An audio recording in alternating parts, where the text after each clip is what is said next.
सरकार चोर है। I mean very frank, I mean very honest, सबके सब ऊपर से नीचे सबके सब चोर है। एसटी आमच्याकडे व्यवस्थित सेवा देत होती, अशा वेळेला कोणतरी उठतो आणि स्मार्ट मीटरची जबरदस्ती करतोय, बरोबर नाही। तुम्हारे पास पैसा है तो तुम्हारी बत्ती चलेगी, पैसा खत्म बत्ती गुल। अदानी को जो ठेका सरकार ने दिया है उस ठेके का हम विरोध करते हैं और मीटर चॉइस करने का जो अधिकार है 2003 सबको मालूम है कि ये रिमोट पे चलते हैं। फडणवीस जी खुद ही सारी चीज जो मुंबई को गुजरात दे रहे हैं। मेरा इस भारत के पंतप्रधान मोदी जी से ये सवाल है, एक यूनिट के पीछे जो दर आता है उसका क्लासिफिकेशन क्या है कि ये जो स्मार्ट मीटर है ये जनरेटिंग लॉस कवर करता है क्या, ट्रांसमिशन लॉस कवर करता है क्या, वायर लॉस कवर करता है क्या, डिफरेंट ट्रांसफार्मर लॉस कवर करता है क्या, ये सब लॉस बिलिंग चार्जेस करके हमसे लेके रहे। मेरा बिल 1200 से ज्यादा आता है, 1200 मैक्सिमम 1200 पर घंटा। ऑल ऑफ अ सडन पिछले महीना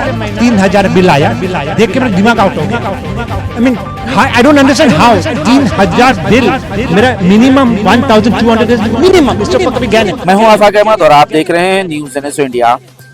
देश भर के कारोबार, सरकारी जमीन, रेलवे, पोर्ट, एयरपोर्ट जैसे बहुत सारी संस्थानें पूंजीपतियों को दे दी गई हैं या बेच दी गई हैं और यही पूंजीपति अब मुंबई के लिए संकट बन रहे हैं। दोस्तों, दरअसल बात यह है कि धारावी प्रकल्प के नाम पर अडानी की नजर मुंबई के बहुत सारी जमीनों पर है और इसी के साथ साथ मुंबई के बिजली और बेस्ट पर कब्जा कर स्मार्ट मीटर का खेल खेला जा रहा है। मगर इस खेल को मुंबईकर सफल नहीं होने देंगे। इस खेल को लेकर हर जगह विरोध हो रहा है। स्मार्ट मीटर को लेकर दादर ग्रंथालय में एक जागरूक मीटिंग ली गई।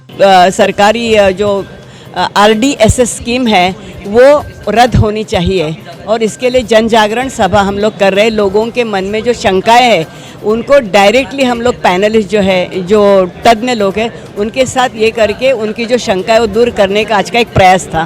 क्या फडणवीस जी को आपने कागज पत्र से व्यवहार किया है? देखिए, फडणवीस जी को ये सब मालूम है कि उनके हाथ में कुछ भी नहीं है। उनको किसके हाथ? उनको ये मालूम है कि ये जो ऊपर जो सरकार है, इन्होंने जो पॉलिसी बनाई है, फडणवीस को उनको कहना चाहिए कि वो जो पॉलिसी रद्द करो, और इसके लिए वो करने वाले नहीं है। इसलिए हम लोग ये आंदोलन करके हमारी आवाज़ है वो केंद्र शासन तक पहुंचाएंगे और हम लोग ये रद्द करते रहेंगे। पूरे मुंबई के अंदर जो है स्मार्ट मीटर को लेकर आक्रोश है और हर जगह से इसको निकाला जा रहा है। तो यहाँ पर दादर में कई संस्थाएं जो आगे बढ़कर इसको रोक रही है। सर, क्या कहना चाहेंगे कि जिस तरह से ये समिति आज कार्यक्रम लिए, इसमें क्या उद्देश्य है, क्या लोगों को आप बताना चाह रहे हैं? लोगों को हम यही बताना चाह रहे हैं कि आप जो स्मार्ट मीटर के बारे में अलग अलग राजनीतिक पार्टियों के नेता लोग बता रहे हैं उसके ऊपर भरोसा मत करो। पिछले 3 महीने से महाराष्ट्र में जगह जगह पर स्मार्ट मीटर का विरोध शुरू हो गया है और इसलिए उप मुख्यमंत्री से लेकर के अलग अलग राजनीतिक पार्टियों के लोग यही बोल रहे हैं कि चिंता मत करो, स्मार्ट मीटर कंज्यूमर के घर में, घरेलू कंज्यूमर के घर में नहीं लगने वाला है।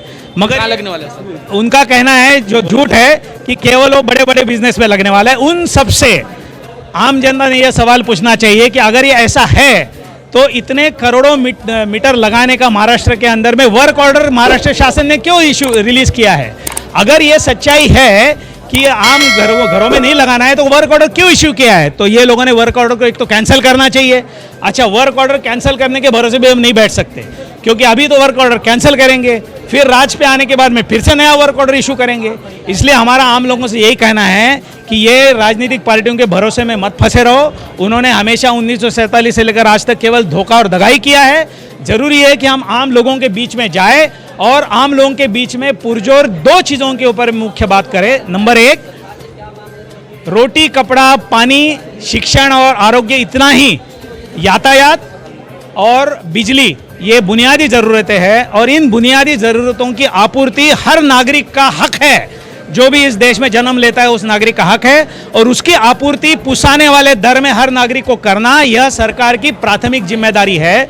और अगर कोई यह सरकार नहीं कर सकती है तो वो उसकी नालायकी है। और दूसरी इसलिए हमारी स्पष्ट बात है कि हमने कभी भी इस जैसी बुनियादी ज़रूरतों को मुनाफे के लिए इस्तेमाल करने का कभी भी परमिशन किसी को देना नहीं चाहिए और इसलिए कभी भी ये निजी कंपनियों के हाथ में नहीं जानी चाहिए। ताई, तो आप ये कहना चाह रहे हैं कि फडणवीस सरकार जो है, शिंदे सरकार जो, वो रिमोट पे चल रही है क्या? ऑब्वियसली और क्या चाहिए? क्यों ऐसा कहते हैं?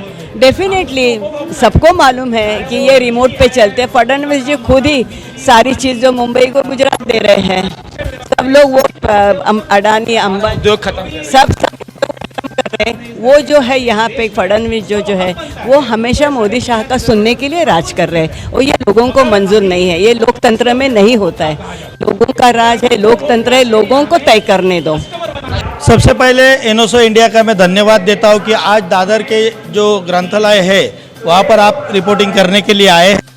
आज सभी बम्बई वासियों को एक जन सभा यहाँ पर निर्मलता प्रभाव करने जी ने की है कि स्मार्ट मीटर का विरोध क्यों करना चाहिए और उसके फायदे क्या और तोटे क्या है। सबसे ज़्यादा उन्होंने बताया, उनके पास जो वक्ता आए थे, जो मीटर के टेक्नीशियन थे, उन्होंने हमको है कि स्मार्ट मीटर में दो तरीके के मीटर होते हैं, एक प्रीपेड मीटर और दूसरा मीटर होता है पोस्टपेड मीटर। और ये मीटर यदि ग्राहकों को लगता है तो इसकी पूरी चाबी जो यहाँ पर 2,63,000 कंज्यूमर को अदानी ने यहाँ पर उनकी बिना रजामंदी से जो स्मार्ट मीटर लगाए गए हैं, अभी वो स्मार्ट मीटर की पूरी चाबी अदानी के हाथ में रहेगी और रिमोट कंट्रोल पूरा अदानी के हाथ में रहेगा। वो मन मर्जी चाहे जैसा भी चाहे वो अपना बिल बढ़ा सकता है और ये नहीं होना चाहिए। बम्बई करो को ये जेब में जो डाका डालने वाला है अदानी, वो नहीं होना चाहिए। इसके लिए ये आज की ये मीटिंग वित्त परिषद थी और रखी गई थी। मैं जो आयोजक है उनका मैं तहे दिल से धन्यवाद देता हूँ। और मैं जब आया था तो ये स्मार्ट मीटर किस तरह से खतरनाक है, इसके लिए इन्होंने एक पैम्पलेट यहाँ पर रखा है, 10 रुपये का पैम्पलेट है। और जो पारंपरिक बीज है, हमारी जो मीटर बिठाया गया है, जो सदियों से हमारे घर पे चलता है, वो कितना बेस्ट है। और उससे यदि 2 महीने का बिल भी यदि किसी ने नहीं भरा तो वो बिल आप आने के बाद में भर सकते हैं। लेकिन अदानी का स्मार्ट मीटर यदि बम्बई करो को लगा तो उसमें कोई भी तजवीज़ नहीं है, वो सीधा बिजली कट कर देगा। चाहे स्मार्ट मीटर हो या बीएसटी का मीटर हो, आम नागरिक तो बढ़ती हुई बिल से परेशान नजर आ रहे हैं। आखिर इन्हें लाइट बिल तो भरना है, ये खाएं या ना खाएं, बिल बीएसटी की तो भरनी ही है। I am a senior citizen, I am retired person, बिल्कुल रिटायर्ड हूँ। पिछले 3 साल से मैं रिकॉर्ड दिखाया, बीएसटी में जाकर कंप्लेन किया, रिकॉर्ड का मेरा बिल 1200 से ज़्यादा आता, 1200 मैक्सिमम 1200, इससे ऊपर गए। ऑल ऑफ अ सडन पिछले महीना 3000 बिल आया, अब ये महीना 3300 बिल आया। देख के मेरा दिमाग आउट हो गया। I mean I don't understand how 3000 bill, मेरा मिनिमम 1200 इज मिनिमम, इससे ऊपर कभी गया नहीं। प्रूफ है मेरे पास, 3 साल से प्रूफ है, उसको दिखाया बीएसटी में। कंप्लेन किया मैंने, वहाँ ऊपर डी वार्ड में जाकर कंप्लेन किया, सब बात किया। वहाँ आदमी आएगा, ये करेगा, रिपेयर करेगा, देखेगा, चेक करेगा। चेक मैंने, तुम्हारा मीटर ज़्यादा है, तुम्हारा इतना यूनिट से ऊपर जाता है, इतना भरना पड़ेगा, ये नया मीटर दिखा रहा है। I am sorry, if you don't pay you got to pay, don't pay तो हम तुम्हारा लाइट काट देगा। अच्छा 3300 का वॉट, घर चेक किया, 3 ट्यूबलाइट है, 3 फैन है, 1 फ्रिज है, मेरा 1200 ऊपर नहीं जा रहा, 3000 जम किया। वो कुछ भी है, तुम्हारा मीटर बराबर है, मीटर रिडम इतना है, नहीं भरोगा तुम्हारा लाइट काट देगा। सो उसके लिए मेरा दोस्त ने ये व्हाट्सएप भेजा और मैं इधर आया प्रोटेस्ट करने के लिए। कुछ ये सरकार क्या चल रहा है, क्या हैंकी पैंकी चल रहा है, क्या हेरा फेरी चल रहा है, I don't understand, I really don't understand. Something should come forward, reality अगला आने चाहिए। बाकी I don't understand what's going on, that's all. BST करुणा नहीं है, उनको जरा भी रहम नहीं है। वो अगर आकर आपकी लाइट काट देंगे तो क्या होगा? गॉट टू सफर, और कुछ ऐसा मेरे I can't anything about it, बर्दाश्त करना पड़ेगा। At the most I can raise my voice, पर एक ऑर्डिनरी पब्लिक का कौन आवाज़ सुनता है? कोई बड़ा नेता को, कोई शिवसेना को बड़ा आएगा या कोई चीफ मिनिस्टर आएगा बीच में, कोई भी कोई एमएलए बीच में आएगा, उन लोग करेगा तो होगा। बाकी we you common people can do nothing about it. इस तरह से प्रीपेड मीटर लगाया जा रहा है, स्मार्ट मीटर कहा जा रहा है, इससे पूंजीवाद जो है वो बढ़ा हुआ होगा, लेकिन जनता को ऐसा लग रहा है कि उनके खून चूसे जा रहे हैं। तो क्या ये जबरदस्ती की जा रही है या अपनी मर्जी से लगाने की? ये तो फिलहाल जबरदस्ती है। मेरा इस भारत के पंतप्रधान मोदी जी से एक विनती है कि जैसे मूलभूत गरज है ना, जैसे एजुकेशन है, ये है, वैसे ये इलेक्ट्रिसिटी में मजबूर है। आप ये देखिए कि ये जो स्मार्ट मीटर है, ये जनरेटिंग लॉस कवर करता है क्या, ट्रांसमिशन लॉस कवर करता है क्या, वायर लॉस कवर करता है क्या, डिफरेंट ट्रांसफार्मर लॉस कवर करता है क्या? ये सब लॉस बिलिंग चार्जेस करके हमसे लेके रहे, मेरा ये सवाल है, एक यूनिट के पीछे जो दर आता है उसका क्लासिफिकेशन क्या है?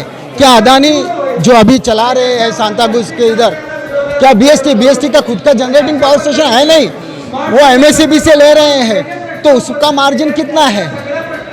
सवाल उठता है कि एक आम जनता जब इतनी बारीकी समझ सकती है तो सरकार कहां सो रही है? सरकार क्यों गरीबों के खून चूसने पर तैयार है? क्या ये सरकार को इस बारे में जानकारी नहीं जो इस तरह से एक आम नागरिक के खून चूसा जा रहा है? सर, सरकार को पूरी जानकारी है। मैं अभी किसी का नाम नहीं लेता हूं, आपको एक एग्जांपल देता हूं। इसी महाराष्ट्र शासन के ऊर्जा मंत्री ने खेतों में पब्लिक आंकड़ा डाल के वीज थेफ्ट करने के लिए ड्रोन खरीदी किए हैं। वो कहाँ है? आज की तारीख में हमारे उप मुख्यमंत्री फडणवीस जी है, उनके पास ही ऊर्जा मंत्री है, उन्होंने तो 24 ड्रोन खरीदी की है। कहाँ है उसका पेपर वर्क पे खाली? तो वो कहाँ है रिकॉर्ड उसका? आपको बताता हूँ, 2018 में हमारे पास 18,000 मेगावाट की एक जरूरत थी, उसके बाद में 20,000, उसके बाद में 22,000, उसके बाद में 24,000, उसके बाद में 26,000 करोड़ होते हैं। एक बाजू में आप रिन्यूएबल एनर्जी की बात कर रहे हैं और दूसरी बाजू में ये कर रहे हैं। मेरा एक सवाल ये है कि और किसी उद्योगपति को ये दिया जाएगा या पूरी मुंबई की जमीन गुजरातियों को दी जाएगी? ये तो बहुत कठिन क्वेश्चन आपने पूछा है। अब मैं 1956 में जाता हूँ। उस वक्त महाराष्ट्र, संयुक्त महाराष्ट्र का जो आंदोलन हुआ, आप उसको बारीकाई से देखो। इस बारीकाई से अगर देखोगे तो मोरारजी भाई देसाई को जो बुरा लगा मुंबई महाराष्ट्र में आया, ये बुराई आज भी वहाँ पे दिल में है। और इसीलिए अभी हमारे शासनकर्ता, महाराष्ट्र के शासनकर्ता, मैं उनको खुले आम बोल देता हूँ। आज की भी जो शिंदे सरकार जी है, एकनाथ शिंदे जी उनके मुख्यमंत्री है, वो अगर बारीकाई से हमें पूछे ना तो हम A to Z इस चीज के बारे में उनको बता सकते हैं कि ये smart meter, conventional digital meter क्यों नहीं? उसमें डिजिट होता है सर, 8 डिजिट पे 7 सेगमेंट्स होते हैं। आप देख लो, 7 डायोड्स होते हैं। आपका जो सप्लाई आता है, आप उसको रेजिस्टिव लोड लो, आप उसका रीडिंग दे दो। आप उसको कैपेसिटिव लोड लो, आप उसका रीडिंग देखो। जब ये इतना नुकसानदेह है तो सरकार क्यों अलाउ कर रही है इसको? हाँ, इसके पीछे जरूर कुछ साजिश है जो आम आदमी को बता नहीं सकते और हम बताने जाने हैं। ये फडणवीस जी को और एकनाथ शिंदे जी को नहीं पता? पता है, लेकिन बता नहीं रहे हैं। क्यों? हाँ, इसके पीछे उनकी राजनीतिक कुछ, कुर्सी का राज है? यस, कुर्सी का राज हो सकता है। अगर वो हमको बोले कि आप आके बताओ प्रूफ, तो हाँ, हम डिजिटल कन्वेंशनल मीटर लगा के उनके सामने ये लोड लगा के प्रूव करेंगे कि भाई स्मार्ट मीटर आपका जो है ना वो ज्यादा रीडिंग कर रहा है। आपने जैसे हमें पूछा कि महाराष्ट्र सरकार को देवेंद्र फडणवीस को पता नहीं है, आपने ये प्रश्न किया था, तो उसी प्रश्न के संदर्भ में मैं बोलना चाहता हूँ। देवेंद्र फडणवीस एक तोता है केंद्र सरकार का, जो केंद्र सरकार चाहेगी वो उसे करना है। और भले इससे वो मुंबई के लोगों को मूर्ख समझते हैं। उन्होंने लोकसभा के इलेक्शन में उन्होंने हार देखी है, अब उसको अलग जुमले से बटरिंग करना चाहते हैं मुंबई के लोगों को। स्मार्ट सिटी आपने देखा होगा, हिंदुस्तान महाराष्ट्र में कितनी स्मार्ट सिटी बनाई है, उस स्मार्ट सिटी का क्या हो गया? वो अभी तक कुछ नहीं है। इन्होंने कहा कि पर्यावरण के नाम पे 3 करोड़ पेड़ लगाने वाले मुनगंटीवार बोले थे, वो 3 करोड़ का पेड़ का क्या हो गया? और अभी आखिरी में ये स्मार्ट कार्ड, स्मार्ट सिटी ले आए, ये अदानी के गुलाम हैं और अदानी उनके लिए बंगले और सब कुछ देने वाले हैं, इसीलिए उनके तलवे चाटते हैं, ये मैं बोलना चाहता हूँ। सर, बार बार आपने अभी कहा निजीकरण को लेकर ये एक उदाहरण देते हैं कि जब निजीकरण हो जाएगा तो प्राइवेट सेक्टर होगा, अच्छे से आपको सर्विस दी जाएगी, ठीक तरह से सर्विस दी जाएगी। लेकिन निजीकरण क्या जनता के लिए फायदेमंद है या नुकसान है? निजीकरण से जनता को बहुत फायदा होगा, इसका या नुकसान होगा, उसका एक बहुत बड़ा उदाहरण मैं आपके सामने रखना हूँ जो बिजली क्षेत्र का नहीं है। 1995 के आसपास जब मोबाइल आए थे, तब पहले 2-3-4 कोई अंतर्राष्ट्रीय कंपनियां थी जिन्होंने मोबाइल लाया था। उस वक्त मोबाइल का रेट था 36 रुपया मिनट आउटगोइंग कॉल, 18 रुपया मिनट इनकमिंग कॉल। उसके बाद BSNL ने जैसे मोबाइल शुरू किया, वो रेट 1/4 गिर गए एक ही झटके में। तब से लेकर के सरकार ने BSNL को पूरी तरह से खत्म कर दिया। BSNL को उन्होंने हर तरह से ख़त्म कर दिया। उनकी नौकरी की रिक्तियों की भर्ती नहीं की, उनको उनका इंफ्रास्ट्रक्चर है उसको इम्प्रूव करने के लिए नहीं दिया। ऐसा करते करते सार्वजनिक क्षेत्र को ख़त्म कर दिया, जिसकी वजह से ये अंबानी और ये टाटा और बिरला ये सारे घुस गए। और अभी हमारे सामने है कि अभी 4 ही दिन पहले ये सभी मोबाइल कंपनियों ने साठगांठ करके 25% से ज़्यादा रेट बढ़ाया है। बिजली क्षेत्र में भी मैं आपको बताना चाहता हूं कि यही हुआ है। महाराष्ट्र के अंदर में अपना जो महावितरण है उसका इंफ्रास्ट्रक्चर को इम्प्रूव करने के लिए बजट ही नहीं दे रही है। आज महावितरण के अंदर में महाराष्ट्र के अंदर 44,000 से ज़्यादा कॉन्ट्रैक्ट एम्प्लॉयज़ है, रिक्त पद भरे नहीं जाते हैं। इसके लिए जब जो बिजली उपभोक्ता है उन्हें कुछ तकलीफ होती है तो वो सारे महावितरण के कर्मचारियों को दोष देते हैं, मगर उन्हें ये नहीं पता कि जानबूझ करके सरकार ये चाहती है कि सार्वजनिक क्षेत्र से लोगों का गुस्सा बढ़े ताकि वो इसी बहाने से निजी क्षेत्र को घुसा सके। जिस तरह से एयरटेल, वोडाफोन और जियो लोगों के खून चूसना शुरू कर दिए हैं, क्या यही आम इंसान की बात हो जाएगी? क्या उसे अपने खाने पीने से काट कर सारी सुविधा खत्म करके पहले लाइट बिल भरना होगा? ऐसे ही हो जाएगा, क्योंकि लाइट बिल जिसको हम लोग इसेंशियल कमोडिटी बोलते हैं, घर बिना लाइट के होता नहीं है। अस्पताल में जाओ, स्कूलों में जाओ, हर जगह जो बिजली है वो बहुत ही इसेंशियल है। इसके बिना इंसान का ज़िंदगी नहीं हो सकता है। और इसमें अगर इसेंशियल कमोडिटी में मोनोपोली होगी और दूसरा कोई ऑप्शन नहीं रहेगा तो लोगों को बहुत बड़ी दिक्कत होने वाली है। और कितना भी हैवी बिल है उनको पहले भरना पड़ेगा और उसके बाद इंक्वायरी करनी पड़ेगी। ये डेंजरस ट्रेंड है। जनता पूछ रही महाराष्ट्र की, आखिर अडानी अंबानी ही क्यों, महाराष्ट्र का कोई उद्योगपति क्यों नहीं? हमारा तो कहना है कि कोई भी उद्योगपति को ये मोनोपोली नहीं देनी चाहिए, ना तो अडानी को, ना तो टाटा को, ना तो अंबानी को। ये सरकार का ही कंट्रोल रहना चाहिए ऊपर। महावितरण है, बीएसटी है, डिस्कॉम्स है, वो अच्छी तरह से कर रहे हैं तो उनका ही कंट्रोल रहना चाहिए। लेकिन अडानी ने अब एक नई कंपनी बनाई है, BEST प्राइवेट लिमिटेड, यानी लोगों को धोखा देने के लिए कि BEST हमारी है। देखिए, ऐसा है कि इसमें सरकार अगर वो जो RDSS सेक्टर की जो अगर पॉलिसी है वो विड्रॉ करेगी तो ये आगे कुछ नहीं कर पाएंगे। सरकार को ये पॉलिसी विड्रॉ करनी चाहिए, ये रेजोल्यूशन GRO विड्रॉ करना चाहिए। इसीलिए हमारी लड़ाई है। तो सरकार तो पूरी मुंबई की जमीन जो है वो अडानी को दे रहे हैं धारावी प्रकल्प के नाम पर, और वो सारा साधन उनको दिया जा रहा है। तो इसमें आम जनता और आप जैसी संस्थाएं क्या कर लेंगी? हम हमेशा लोगों के साथ है, आम जनता के साथ है। आम जनता की जो हक है, रोजी रोटी है, हक है, बिजली है, पानी है, उसको हम प्राइवेटाइजेशन में अगर एक्सप्लॉयटेशन होता है तो हम ज़रूर खड़े रहेंगे और उसको रोकेंगे। कि गुजरात में सबसे ज़्यादा विरोध स्मार्ट मीटर को अभी पिछले 3 महीने से हो रहा है। सबसे ज़्यादा विरोध, ज़्यादा मिलिटेंट विरोध हो रहा है। तो ये गुजरात की, मुंबई की बात नहीं है। देखो, ऐसा है, ये सारी बातें हमारे बीच में फूट डालने के लिए की जाती है। हम ये कभी नहीं भूल सकते कि हम आम लोग एक तरफ है और ये मुट्ठी भर जो अडानी, अंबानी, टाटा, बिरला 150-200 फैमिलीज है वो एक तरफ है। ये जो समाज में असलियत है, इस असलियत को छुपाने के लिए कभी बोलेंगे हिंदू, मुसलमान, सिख, ईसाई, कभी बोलेंगे उत्तर भारतीय मराठी, कभी बोलेंगे मराठी गुजराती, कभी बोलेंगे मुंबई गुजरात। ये सब झांसे में हमने आना नहीं चाहिए। बात सिंपल है, हम सब आम लोग एक तरफ है और ये बड़े बदमाश जो है 150-200 वो एक तरफ। लेकिन अडानी को ही क्यों मुंबई की जगह दी जा रही? धारावी प्रकल्प के नाम पर बहुत सारी जमीनें उनको दी जा रही। ये आपके मालूमात के लिए बताए, ये केवल अडानी की बात नहीं है। इधर कहीं अडानी है तो कहीं अंबानी है। फॉर एग्जाम्पल आपके मालूमात के लिए बताया कि बहुत जगह पे इस तरह से अंबानी को भी दी गई है। अडानी अंबानी की बात नहीं है, ये जो इनको ज़्यादा टुकड़े फेंकता है उनके पीछे जाते हैं। तो क्या ये सरकार नहीं जान रही? सरकार को नहीं पता? क्या देवेंद्र फडणवीस जी को नहीं पता कि इलेक्ट्रिक मीटर से लोगों का हित नहीं होने वाला, उनको नुकसान ही होने वाला है? तो वो क्यों इस पर राजी हो चुके? वो तो आपने आपका चैनल ले जाके देवेंद्र फडणवीस जी से ही पूछना चाहिए। हम क्या आप बताएं उनके खोपड़ी में क्या चलता है, उनके दिमाग में क्या चल रहा है, उनसे ही पूछना चाहिए। क्योंकि मैंने वही बात यहाँ पे पूछी ना, ये इतनी बात जब आम इंसान को समझती है, इनको कैसे नहीं समझती? आपने उनसे पूछना चाहिए। तो ये खेल क्या जनता को जुमलेबाजी का ही दिखाई जा रही क्या? आपको क्या लगता है? आप तो बहुत देर से सुन रहे हैं और ऐसी एक ही जुमलेबाजी नहीं है, ऐसी बहुत सारी जुमलेबाजी चल रही है। पूरी सार्वजनिक क्षेत्र का निजीकरण यही एक बहुत बड़ा जुमला है जो 91 में से पॉलिसी चल रही है।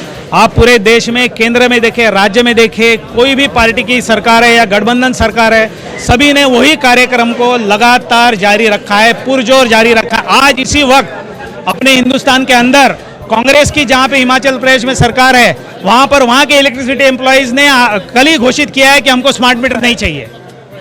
तो ये बात है, सिंपल है, चाहे कोई भी आए वही काम चलता है अपने यहाँ पे। इसलिए क्या अगर इस तरह के कार्यक्रम क्या आप और आगे लेंगे, क्या लोगों के लिए और किसी तरह के मीटिंग या आंदोलन लेने का इरादा है क्या? बिल्कुल इरादा है, और ये सब आम लोगों की जिम्मेदारी बनती है कि ये जो भी मालूमात है उसको और साझा करें, ताकि ये असलियत लोगों के सामने आए और फिर ज़्यादा जो आए। आप देख ही रहे मीटिंग में कितना गर्मा गर्मी हो गई। एक सवाल मेरे दिमाग में आ गया कि ये सारी शुरुआत जो है वो स्लम से ही क्यों हो रही है, क्योंकि स्मार्ट मीटर सोसाइटीज़ के साथ साथ स्लम में ज़्यादा लगाए जाए। ये बात ऐसी नहीं है, स्लम में नहीं है, ये सब जगह लग रही है। तो ऐसे बोलना गलत रहेगा कि स्लम में लग रही है, ये सोसाइटीज़ में, उच्च अपर सोसाइटीज़ में भी लग रही है। सो ये बात गलत रहेगा। मगर आज के तारीख में आज हमने जो इधर मीटिंग ली है उसका कारण क्या है? तो ये जो मूवमेंट होनी चाहिए, जो सरकार जो कर रही है वो गलत कर रही है, तो उसका मूवमेंट है। So let's not be a political thing, let's be united together to fight the public cause. This is a public cause, so let's not do a political agenda into it. कहाँ से आज इस कार्यक्रम में लोग आए? बम्बई में से तो बहुत जगह से आई है, यहाँ पे पूना से भी आए और बंगलोर से भी यहाँ पे लोग आए। हाँ, बंगलोर से आए खास इस कार्यक्रम के लिए और समझने के लिए, क्योंकि वहाँ पर भी स्मार्ट मीटर का प्रोग्राम अभी वहाँ की सरकार किसकी है आप तो जानते हैं, वो भी करना शुरू कर रहे हैं। माफ करना, फॉरगिव मी, सरकार चोर है। I mean very Frank, I mean very honest. सबके सब ऊपर से नीचे सबके सब चोर है। देयर इज नो वन, तुम जो बोलो खाली आई ओनली फील एक माइकल लाल पैदा हुआ हिंदुस्तान में, वो योगी, दैट यूपी का योगी, वो एकदम ऐसा माइकल लाल मिलान है। वो अगर महाराष्ट्र में आ जाएगा ना, पूरा ये वाटर का ये जो तुम्हारा माफिया चल रहा है ना विरार में, सब tanker crore of rupees water tanker लोग माफिया चला रहे हैं, वो बंद होना चाहिए। और ये इलेक्ट्रिक का हैंकी पैंकी बंद होना चाहिए। सरकार कितना बोलना चाहता है, बिकॉज सरकार का डोन है फेथ, मैं वोटिंग करता ही नहीं। सबके सब चोर है, सब अपना जेब देखता है, ऊपर से नीचे कोई भी देखो, all are crooks, all I want to खुद का जेब देखना चाहता है। I don't have faith in the any सरकार, believe me, I don't have faith. मैं पिछले last 10 years I never voted, मैं कभी वोट करता भी नहीं। मैं सरकार को मेरा विश्वास नहीं है। ये जो सरकार है, ये जो अभी सब बात छोड़ रहे, बिहार में आप देखा 15 दिन में 12 ब्रिज गिर गया, 12 ब्रिज 15 दिन के अंदर। वो ब्रिज बना ना, वो सब सीमेंट नहीं डाला, सब माटी रेती डाल के सब सीमेंट का पैसा सब उन लोग का बिल्डर के खिस्सा में गया होगा, या कंस्ट्रक्शन डिपार्टमेंट में गया होगा, या सरकार के हाथ में गया होगा, या बिल्डर के हाथ में समथिंग। 15 डेज में 12 ब्रिज बिहार में गिरने, व्हाट इज यू मतलब क्या है? ब्रिज कॉस्ट lakhs crores रुपए, वेयर द मनी गॉन? ये पैसा ब्रिज क्यों गिरा? सीमेंट कम वापरा, सीमेंट कम वापरने से ब्रिज गिर गया। सब बाजू चल रहा है, सबके सब चोर है, एवरीबॉडी ब्लडी क्रुक्स, सब अपना जेब देखता है, कोई पब्लिक का देखता नहीं, दैट्स ऑल।